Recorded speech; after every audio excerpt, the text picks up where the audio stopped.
Assalamualaikum warahmatullahi wabarakatuh. Kembali lagi dengan channel Kelas Kata. Kali ini saya merilis video episode ke-7 pembahasan SKB Guru Formasi Guru Ahli Pertama. Dan di video ke-7 ini saya tidak bedah kisi-kisi sih, karena ada soal yang mungkin menurut saya penting untuk teman-teman pahami dan pelajari.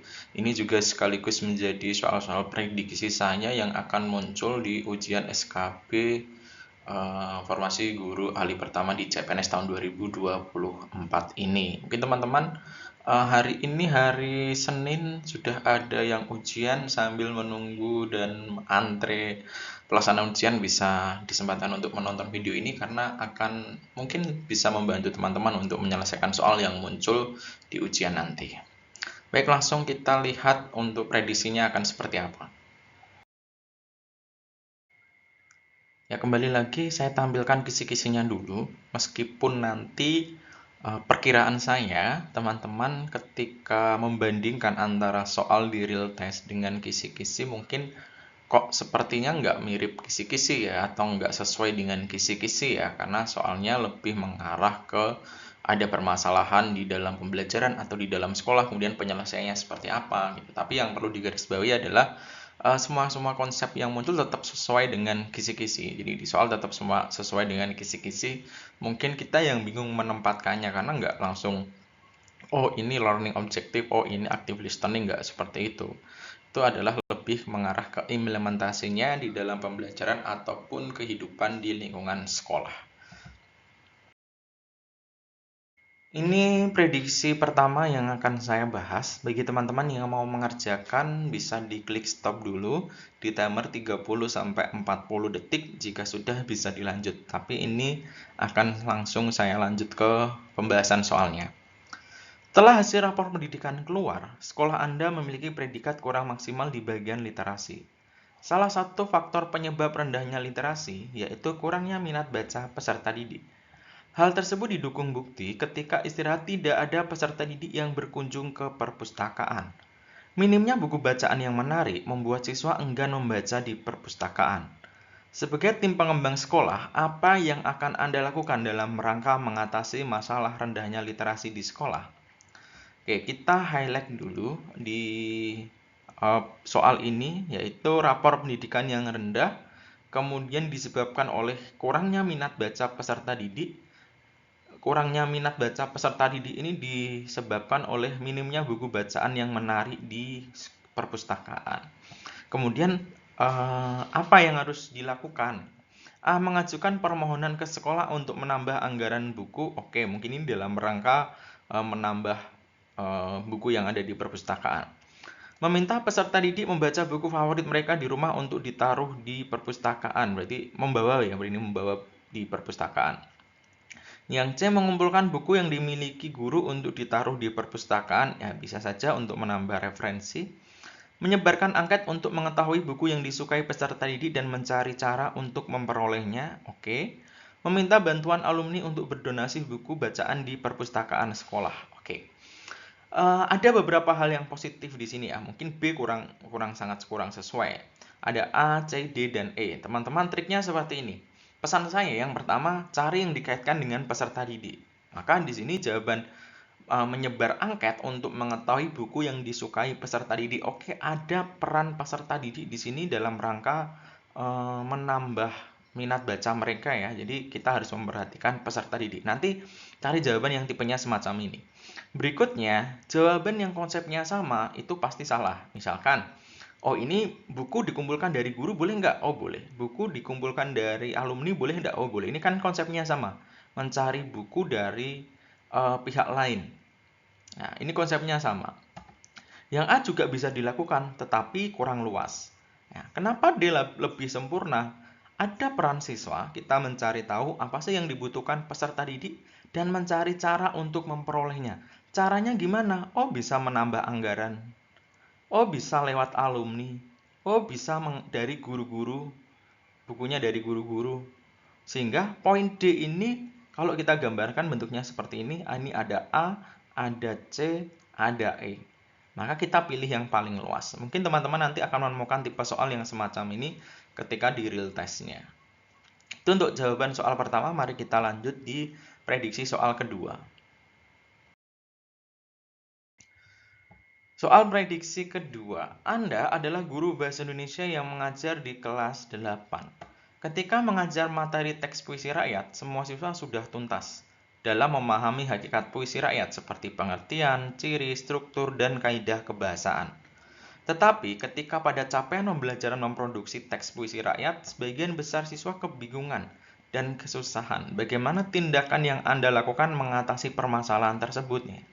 Mungkin akan sangat banyak ya soal tentang mengatasi permasalahan dalam pembelajaran ataupun dalam sekolah. Kita lihat, memberi contoh teks puisi rakyat yang ditampilkan melalui LCD. Oke, pemberian contoh. Menugaskan siswa untuk membuat puisi rakyat bersama orang tua di rumah. Oke, karena ini pembelajaran langsung, kemudian kita malah meminta orang tua untuk membantu membuat puisi, mungkin hal ini sangat dihindari, nggak mungkin menjadi jawabannya. Menjelaskan cara membuat puisi rakyat kepada siswa yang sebelum mereka memulai membuat. Oke, dijelaskan dulu.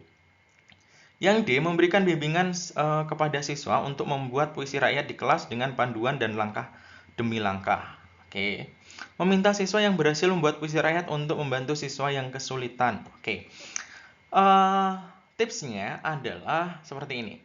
Mungkin kita nggak bisa ya memilih E, karena apa? Jadi siswa yang sudah piawai malah diminta untuk membantu peserta didik yang kesulitan. Oke, di suatu sisi pembelajaran seperti ini, pembelajaran dari rekan sejawat, ya mungkin ada beberapa digunakan, tetapi ini kurang aktif, di mana membantu peserta didik memahami, membuat ya dalam proses pembelajaran itu adalah tugas guru, nggak bisa dipasrahkan ke peserta didik.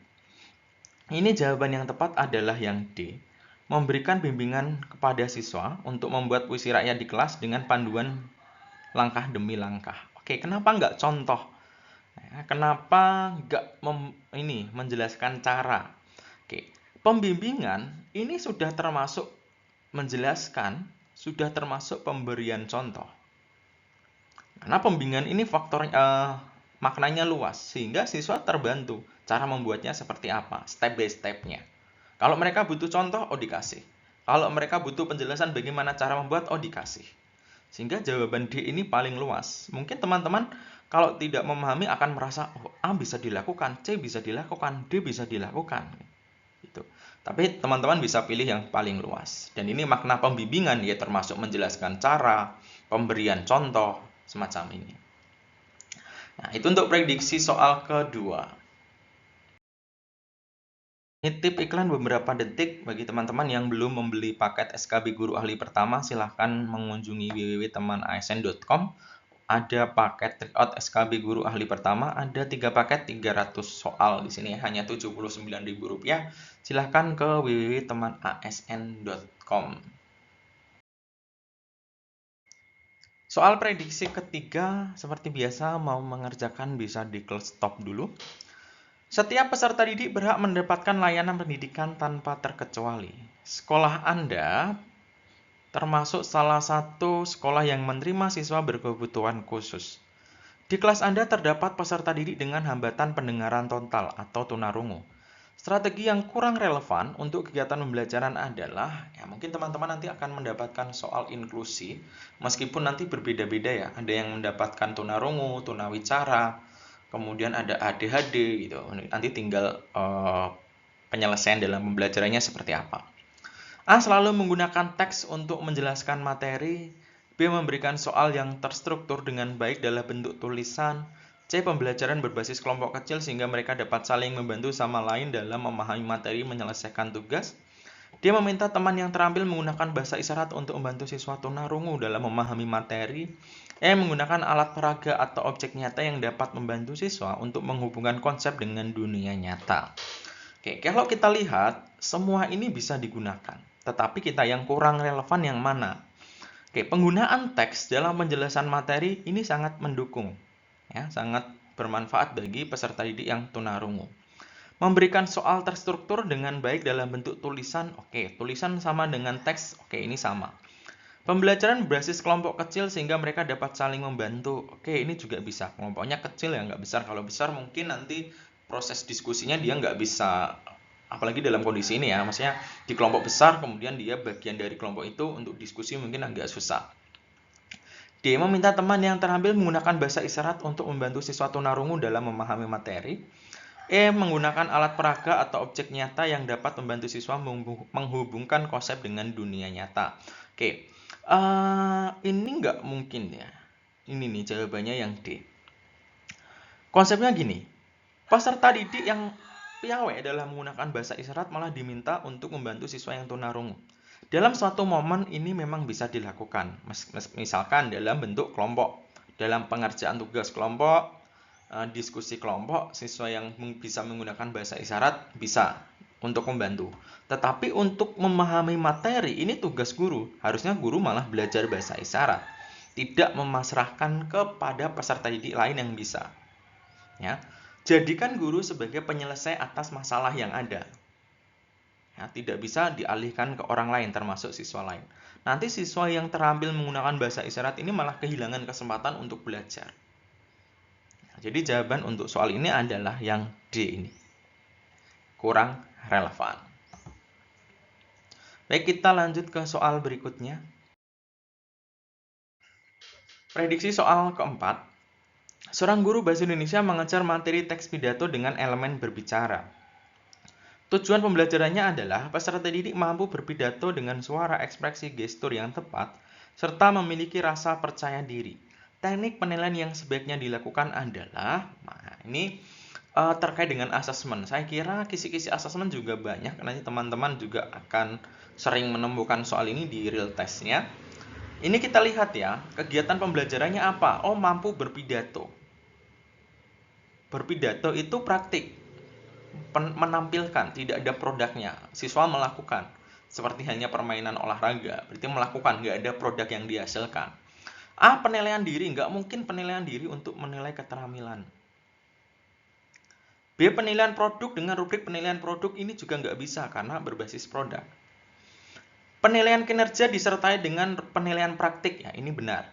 Dia penilaian tertulis, nggak mungkin karena ini keterampilan menggunakan penilaian tertulis. Penilaian non-tes dengan mengumpulkan naskah pidato, berarti mereka TP-nya mereka berpidato tapi ini malah mengumpulkan naskah. Maka jawabannya pasti C. Penilaian kinerja disertai dengan rubrik penilaian praktik. Nanti ada istilah penilaian kinerja, ada istilah unjuk kerja, ada istilah performs, itu sama ya. Dan ini jawabannya adalah yang C.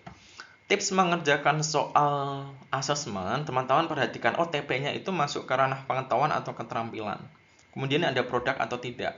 Ya, teman-teman harus bisa membedakan, ini teknik penilaian sikap, ini pengetahuan, ini keterampilan. Ya, meskipun di kurikulum Merdeka tidak terbagi-bagi pengetahuan dan keterampilan, tapi untuk penilaian masih tetap mempertimbangkan itu.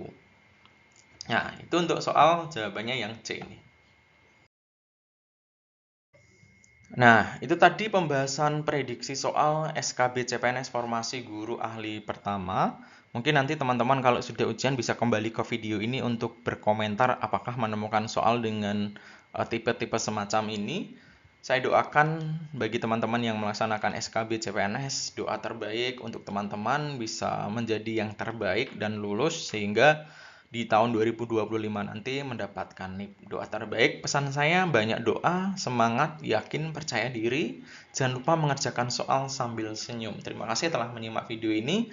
Semoga bermanfaat untuk teman-teman menghadapi soal-soal di SKB CPNS. Saya akhiri, wassalamualaikum warahmatullahi wabarakatuh.